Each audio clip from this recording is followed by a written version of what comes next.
Média, la table de Knut. Une vie dédiée au plaisir de la table. Joseph Ziziadis, notre invité, ancien président de Slow Food Suisse, continue de célébrer le patrimoine culinaire avec la Semaine du goût et le mérite culinaire suisse. Un passionné du terroir à retrouver toute cette semaine à la table de Knut. Merci d'être avec nous. Oui, merci. Et merci aussi puisque viennent d'être, il n'y a pas très longtemps, nommés les récipiendaires du mérite culinaire suisse 2025. Il y a 4 romans parmi eux. Dites-nous en 2 mots, qu'est-ce que c'est que le mérite culinaire? Parce que tout le monde n'est peut-être pas encore au courant. Quand j'étais au Parlement, là aussi, j'ai déposé une motion qui s'appelait « Créer le concept du meilleur ouvrier de Suisse ». Par 3 fois... Toute l'Assemblée fédérale l'a refusé, même les conseillers fédéraux aussi épicuriens que de la Murat l'ont refusé. Bon bref, mais je vois bien pourquoi, parce qu'ils se sont dit, ça va être un gouffre à millions, oui. Il va falloir organiser comme les Français quelque chose d'immuable. Mais finalement, contestant votre engagement, parce que vous avez quand même fait passer ce mérite culinaire.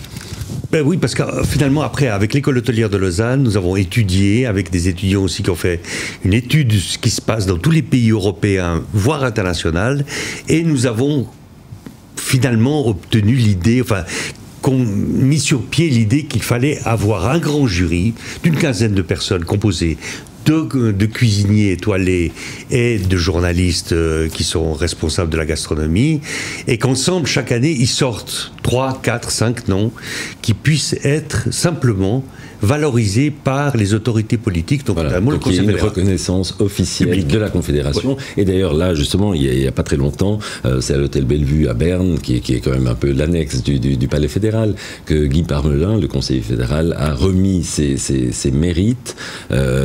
C'est facile de convaincre un conseiller fédéral de venir décerner ses mérites? Alors, notre objectif, c'était de convaincre le ministre de la formation professionnelle.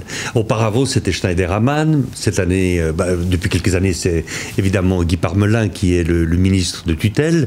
Donc, au fond, notre idée, c'est vraiment que derrière cet acte de reconnaissance et de notoriété publique, les personnes qui sont mises en avant, ils se sentent au fond accueillis par la Suisse et se sentent devenir des ambassadeurs du pays sur le plan international. Donc, au fond, nous avions tout à faire pour valoriser la cuisine suisse. Il y a les guides, mais il y a aussi cet acte de notoriété et de reconnaissance publique. Donc pas de col blanc, rouge, blanc, bleu, mais un foulard, hein, c'est ça, hein? Alors il y a un foulard, il y a une broche, ça a été fait par un concours international de l'ECAL, l'école d'art de Lausanne, et à partir de là, on s'est dit, nous avons fait quelque chose de simple, c'est pas des grands budgets, mais l'important c'est l'engagement. Oui, et puis je pense que c'est une grande reconnaissance pour ce monde de la gastronomie. Ce mérite, maintenant, il existe depuis combien de temps? Ça fait 6 ans. Ça fait 6 ans, donc maintenant en tout, il y en a combien? 50 méritants, 50 juste. Oui.